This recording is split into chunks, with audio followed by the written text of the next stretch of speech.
بسم الله الرحمن الرحيم الحمد لله نحمده ونستعينه ونستغفره ونؤمن به ونتوكل عليه ونعوذ بالله من شرور أنفسنا ومن سيئات أعمالنا من يهده الله فلا مضل له ومن يضلل فلا هادي له ونشهد أن لا إله إلا الله وحده لا شريك له ونشهد أن سيدنا وحبيبنا ومولانا محمدا عبده ورسوله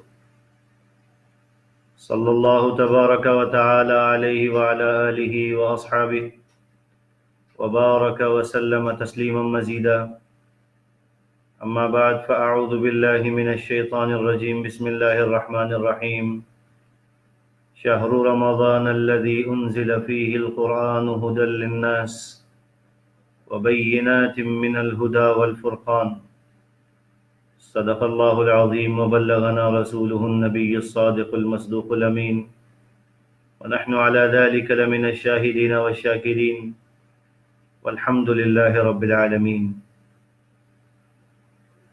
اللہ تعالیٰ کا احسان ہے کہ اس نے ایک مرتبہ پھر ہمیں رمضان کا مہینہ عطا فرمایا ہے۔ دنیا کے بعض ممالک میں آج پہلا روزہ ہے اور یہاں پاکستان اور بعض دوسرے ممالک میں آج انشاءاللہ پہلی تراویح ہوگی اور کل پہلا روزہ رکھا جائے گا۔ اس مرتبہ کا رمضان گزشتہ سالوں کی نسبت ذرا مختلف ہے اور عالمی وبائی بیماری کی وجہ سے اس مرتبہ حالات بھی مختلف ہیں، لہذا احکام بھی مختلف ہیں۔ میں چند گزارشات آپ کی خدمت میں رکھتا ہوں۔ سب سے پہلی بات تو یہ ہے کہ رمضان کا روزہ رکھنے کے حوالے سے کسی حکومت نے، کسی صحت کے ادارے نے قطعاً کسی قسم کی کوئی پابندی نہیں لگائی، لہذا ہر وہ شخص جو بہت بڑی بیماری میں مبتلا نہ ہو یا شدید قسم کے بڑھاپے میں مبتلا نہ ہو، بغیر عذر کے اسے روزہ ترک نہیں کرنا چاہیے۔ رسول اکرم صلی اللہ علیہ وسلم نے ارشاد فرمایا، جو آدمی ایک روزہ رمضان کا بغیر عذر کے چھوڑ دیتا ہے، ساری زندگی بھی روزے رکھتا رہے، اس کی قضا نہیں کر سکتا۔ یعنی وہ ماہ مبارک کی جو نورانیت اور برکت اللہ تعالیٰ نے اس روزے میں رکھی ہے، ایک روزہ اس کے بدلے میں قضا کر دینے سے قضا تو ہو جائے گا، لیکن ماہ رمضان کی نورانیت اور برکت اسے حاصل نہیں ہو سکے گی۔ اس لیے بغیر کسی شرعی شدید عذر کے رمضان کا روزہ نہ چھوڑیے۔ اور میں نے آپ کو شروع میں ایک جملہ بولا ہے، کسی صحت کے ادارے نے، کسی گورنمنٹ نے، کسی حکومت نے، وفاقی ہو یا صوبائی ہو، ماہ رمضان کے روزے رکھنے کے معاملے میں کسی قسم کی کوئی پابندی نہیں لگائی، اور اگر لگائی بھی ہو تو اس کا کوئی اعتبار نہیں ہوگا، اس لیے کہ یہ تو ایک فریضہ ہے جو اللہ تعالیٰ نے اہل ایمان کے اوپر فرض کیا ہے، لہذا اہل ایمان کو اس کا اہتمام کرنا چاہیے۔ فمن شہد منکم الشہر فلیصم، تم میں سے جو شخص اس مبارک مہینے کو پائے اسے روزہ رکھنا چاہیے، چھوڑنا نہیں چاہیے، روزہ رکھنا چاہیے۔ اس لیے پہلی گزارش یہ ہے کہ اس عالمی وبائی بیماری کے باوجود ہمیں روزہ چھوڑنے کی اجازت نہیں ہے، لہٰذا ہر وہ شخص جو صحت مند ہو، تندرست ہو اور اس کے لیے کوئی عذر نہ ہو، وہ روزہ ہرگز ترک نہ کرے۔ نمبر 2، رمضان کے مہینے میں اہم ترین عبادت ہے تراویح۔ تراویح کے حوالے سے پاکستانی حکومت نے علماء کے ساتھ مل کر ایک 20 نکاتی اعلامیہ جاری کیا ہے۔ یہ اعلامیہ میڈیا کے ذریعے ہر شخص کے پاس پہنچ چکا ہے۔ اور تمام لوگوں پر اس اعلامیے کی پابندی کرنا لازم ہے۔ حکومت بھی اس معاہدے کی پابندی کرے اور علماء بھی اس معاہدے کی پابندی کریں اور عوام بھی اس معاہدے کی پابندی کرے، یعنی جن شقوں کا تعلق علماء کے ساتھ ہے علماء ان شقوں کی پابندی کریں، جن شقوں کا تعلق عوام سے ہے عوام ان شقوں کی پابندی کریں، اور جن شقوں کا تعلق مساجد کی انتظامیہ کے ساتھ ہے وہ انتظامیہ ان کی پابندی کرے۔ تو ہر فریق اپنی اپنی پابندیوں کے اوپر جو ان کے ذمہ لازم کی گئی ہیں عمل درآمد کرے، کیونکہ تمام مشائخ تمام علماء کا اس پر اتفاق ہوا ہے اور خود حکومت کا بھی اس کے اوپر اتفاق ہوا ہے، لہٰذا ہر شخص کو اپنی اپنی حدود اور اپنے اپنے دائرے میں رہتے ہوئے اس معاہدے کی پابندی کرنا لازم ہے، اور کسی بھی فرد کے لیے یا کسی بھی جماعت کے لیے اس معاہدے کی خلاف ورزی کرنا جائز نہیں۔ اس معاہدے کے وہ نکات جن کا تعلق عوام سے ہے میں ایک مرتبہ آپ کی یاد دہانی کے لیے دوبارہ تازہ کرواتا ہوں۔ پہلی بات یہ ہے کہ وضو گھر سے کر کے آئیں۔ دیکھیے اس میں کسی قسم کی یعنی قباحت نہیں ہے، بلکہ یہ باعث اجر ہے۔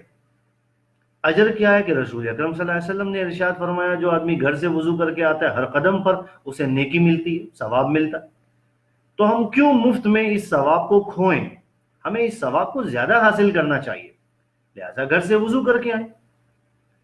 گورنمنٹ نے یہ کہا کہ حفاظتی تدابیر اختیار کرنے میں ماسک کا کردار بہت اہم ہے، لہذا ہر نمازی ماسک پہن کر آئے تو اس کا اہتمام کرنا چاہیے، ہر نمازی ماسک پہن کر آئے۔ اور اس میں اگر کسی شخص کے ذہن میں یہ خیال ہے کہ میرا ایمان مضبوط ہے مجھے کسی سے نہیں لگے گا، یہ وائرس مجھے کسی سے نہیں لگے گا، تو بہت اچھی بات ہے، لیکن مجھ سے بھی تو کسی کو نہیں لگنا چاہیے نا۔ جس طرح میرا یہ ایمان ہے کہ مجھے کسی سے نہیں لگے گا، اسی طرح مجھے یہ بھی اہتمام بھی تو کرنا ہے کہ مجھ سے کسی کو نہ لگے، لہٰذا میں اپنی تمام احتیاطی تدابیر اختیار کروں، میں ماسک پہن کر آؤں۔ دو باتیں۔ تیسری بات کہ سماجی فاصلہ برقرار رکھا جائے۔ بیشتر مساجد میں اس کے لیے نشانات لگا دیے گئے ہیں، ان نشانات کی پابندی کی جائے، ان کا اہتمام کیا جائے۔ یہاں دو چیزیں ہیں جن کا خیال رکھنا ضروری ہے۔ پہلی چیز ہے سماجی فاصلہ، اس فاصلے کا خیال جس طرح سے گورنمنٹ نے بیان کیا ہے اس طرح سے ہم اس کی پابندی کریں گے۔ اس کے ساتھ یہ خیال رکھنا بھی ضروری ہے کہ پیچھے سے صفیں برابر ہوں، وہ سماجی فاصلہ رکھتے ہوئے صفیں آگے پیچھے نہیں ہونی چاہیے۔ مثلا ایک صف میں جتنے نمازی کھڑے ہیں 6-6 فٹ کے فاصلے پر ان کو کھڑا ہونا چاہیے، کیونکہ علماء نے فتویٰ دیا ہے، لہٰذا وہ 6-6 فٹ کے فاصلے پر کھڑے ہوں، لیکن جتنے فاصلے کے اوپر کھڑے ہیں ان سب کی پیچھے سے ایڑیاں برابر ہوں اور صف پیچھے سے درست ہونی چاہیے، صف کی درستگی میں فرق نہیں آنا چاہیے۔ اور جس طرح سے نقشہ جاری کیا گیا ہے اس نقشے کے مطابق مساجد میں نشانات لگائے جائیں اور ان نشانات کی پابندی کی جائے اور ان نشانات کے اوپر کھڑے ہو کر نماز کا اہتمام کیا جائے۔ جس سماجی فاصلے کی بات کی گئی ہے اس سماجی فاصلے کی پابندی کرنا بھی ہمارے ذمہ لازم ہے اور ہمیں اس کا اہتمام کرنا چاہیے۔ مساجد میں اس چیز کا بھی اہتمام کیا جا رہا ہے، سینیٹائزر کا، اور اس قسم کے جو گیٹس لگائے جا رہے ہیں تاکہ نمازی اس میں سے ہو کر اندر مسجد میں تشریف لائیں، اس کا بھی اہتمام فرمائیں۔ میں نے عرض کیا کہ چونکہ حکومت اور علماء کے درمیان یہ معاہدہ اتفاقی طور پر طے پایا ہے، لہٰذا ہر شخص کی ذمہ داری ہے کہ اس معاہدے پر عمل درآمد کرے اور اس میں اپنی طرف سے کسی قسم کی بھی کوتاہی نہ ہونے دے، تاکہ مساجد کو جس طرح سے یعنی آباد کرنے کی ہمارے علماء کی طرف سے اور حکومت کی طرف سے ایک کوشش کی گئی ہے، اس کوشش میں کسی قسم کی کوتاہی نہ ہونے پائے، ہم سبب نہ بنیں، مساجد کی بندش کا سبب ہم نہ بنیں۔ اگر حکومت نے یہ اعلان کیا کہ 50 سال سے اوپر کے افراد نہ آئیں، چھوٹے بچے نہ آئیں، بیمار لوگ نہ آئیں، نزلہ زکام کھانسی وغیرہ بیماریوں میں مبتلا لوگ نہ آئیں، تو اس کی پابندی اور اس کا احترام کرنا ہمارے ذمہ لازم ہے اور ہمیں اس کا اہتمام کرنا ہے۔ اب یہاں ایک سوال پیدا ہوگا کہ جی مولانا صاحب پھر رمضان کی رونقیں، رمضان کی برکتیں، یہ سوال اپنی جگہ اہمیت رکھتا ہے۔ ہم تو مساجد میں تراویح پڑھنا چاہتے ہیں، قرآن پڑھنا چاہتے ہیں، قرآن سننا چاہتے ہیں، رمضان کا مہینہ آتا ہے، ہمارا دل چاہتا ہے کہ قرآن سنیں اور تراویح کی نماز میں شرکت کریں۔ یہ سوال ہر شخص کے دل میں ہے۔ میں اس کا بڑا آسان سا جواب دیتا ہوں، اس میں کسی قسم کی کوئی دو رائے نہیں ہے۔ میرے اس پیغام کو آپ جہاں تک عام کر سکتے ہو عام کر دیجئے، اس پیغام کو عام کیجئے جتنا زیادہ عام کر سکتے ہیں۔ اگر مسجد میں تراویح کی نماز کے لیے آنے میں کوئی رکاوٹ بن رہی ہے شرعاً یا بطور علاج کے، بطور احتیاط کے، بطور تدبیر کے، تو میرا ایک جملہ ہے، یہ جملہ لے کر آپ ساری دنیا کو یہ میرا جملہ نقل کر دیجئے اور عام کر دیجئے۔ اگر مسجد میں آنے میں رکاوٹ ہے تو کوئی بات نہیں، ہر گھر کو مسجد بنا دیں۔ آپ اپنے گھر کو مسجد بنا لیں، اپنے گھر کو مصلی بنا لیں، اپنے گھر کو تلاوت اور ذکر اللہ اور قرآن کریم کی آواز سے آباد کر لیں، ہر گھر کو مسجد بنا لیں۔ یہ خصوصی حالات ہیں نا، لہٰذا خصوصی احکام بھی ہیں۔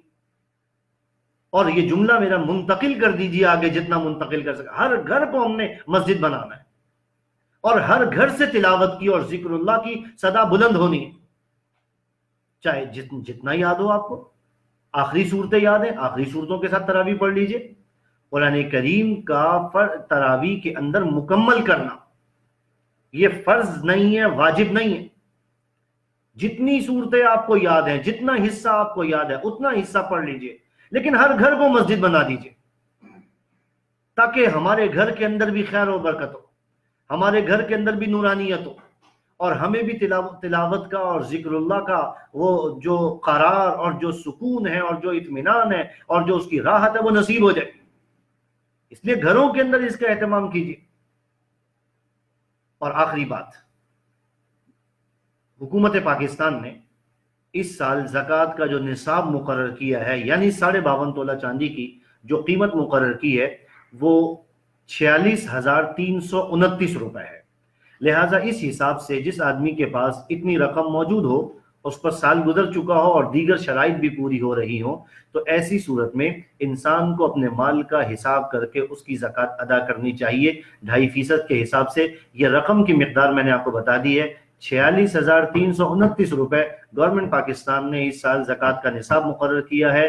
یہ نصاب ہے، اس نصاب کے مطابق ہر شخص کو اپنے مال کی زکوٰۃ ادا کرنے کا اہتمام کرنا چاہیے۔ جو بھی مستحقین ہو ان تک زکوٰۃ کو پہنچانے کا اہتمام کریں۔ اللہ تعالیٰ مجھے بھی اور آپ کو بھی دین پر عمل کی توفیق نصیب فرمائے۔ وآخر دعوانا ان الحمد للہ رب العالمین۔ اب ایک مختصر سی دعا فرما لیجیے۔ الحمد للہ رب العالمین والعاقبۃ للمتقین، الصلاۃ والسلام علی سید الانبیاء والمرسلین۔ اے اللہ، دین کی یہ جو چند باتیں کہی سنی گئی ہیں ہم سب کو سیکھنے، سمجھنے اور عمل کرنے کی توفیق عطا فرما۔ اے اللہ، ہماری آواز جہاں جہاں سنی جا رہی ہے اور اس پر آمین کہی جا رہی ہے، اللہ سب کی دعائیں قبول فرما، سب کے بیماروں کو صحت عطا فرما۔ اس وبائی بیماری میں یا اس کے علاوہ بیماریوں میں جتنے بھی لوگ مبتلا ہیں، اللہ سب کو صحت اور تندرستی عطا فرما، آزمائش و مصیبتوں اور تکلیفوں سے حفاظت فرما۔ اے اللہ، اس شروع ہونے والے ماہ مبارک کی برکت سے اس وبا، بلا، مصیبت اور بیماری کو ہم سے اور تمام اہل عالم سے دور فرما دے۔ اے اللہ، یہ تیرا پاکیزہ نام مسجد کے میناروں سے بلند ہو رہا ہے۔ اے اللہ، تجھے تیرے اس پاکیزہ نام کا واسطہ ہے۔ اے اللہ، ہماری دعاؤں کو قبول فرما، ہماری مساجد کو آباد فرما، ہمارے گھروں کو ذکر اللہ سے آباد فرما۔ اے اللہ، اجتماعی سجدے کی نعمت سے محروم نہ فرما۔ آمین وبرحمتک یا ارحم الراحمین۔